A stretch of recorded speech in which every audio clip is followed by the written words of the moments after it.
Second day na pala ng pasukan ng mga kids sa school kaya naman ayan nag-air fry lang ako ng meatballs, nagsangag ng kanin para yan sa almusal nila at pambaon sa school. Eto palang meatballs mga miss, ginawa ko siya ng 1 week ago ata or 2 weeks ago. Bali pala dalawang recipe yung gagawin ko dito, yung kalahati is pang sahog sa miswa, tapos yung kalahati naman is lalagyan ko ng gravy at mushroom.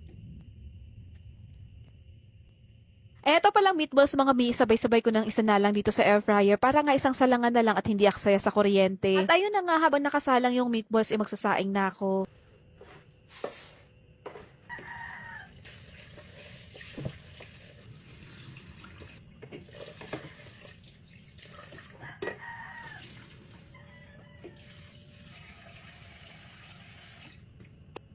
At para naman hindi agad mapanis itong sinaing ko, kaya naman ayan, papatakan ko nga lang siya ng konting suka. May kaning lamig nga rin pala kami at literal na malamig talaga yan dahil galing pa siya sa ref. Eto namang hipon is ulam namin yan nung gabi at may natira pang ang 4 na piraso, kaya naman ang gagawin ko, ibabalatan ko lang at gugupit-gupitin. At ayun na nga mga may, pagka-uwi nga rin pala ni Sanaya galing sa school nung Lunes, itinanong namin siya kung anong gusto niyang baon na ulam. Sabi niya sa amin gusto niya daw ng scramble egg. Tapos dahil nga rin favorite niya yung hipon, kaya naman ayan, pinaghalo ko na nga lang din.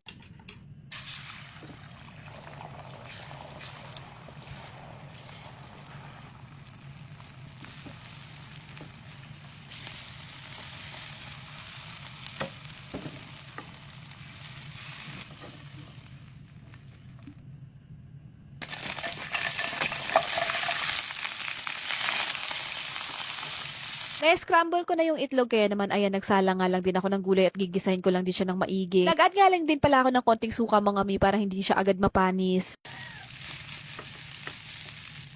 Sa pampalasa naman netong sinangag natin is oyster sauce lang yung nilagay ko.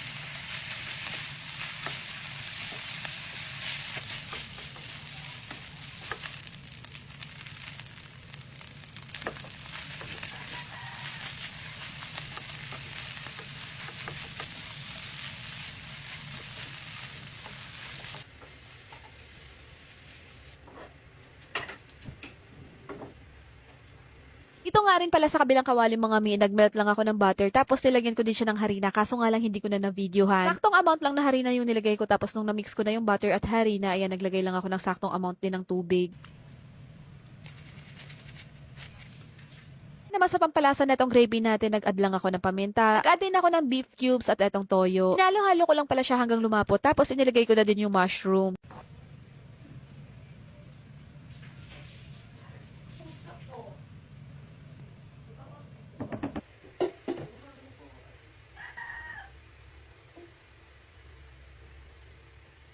Ilagay ko na pala yung kalahati ng meatballs dito sa gravy mga mi, tapos etong kalahati ibinalik ko lang siya sa air fryer.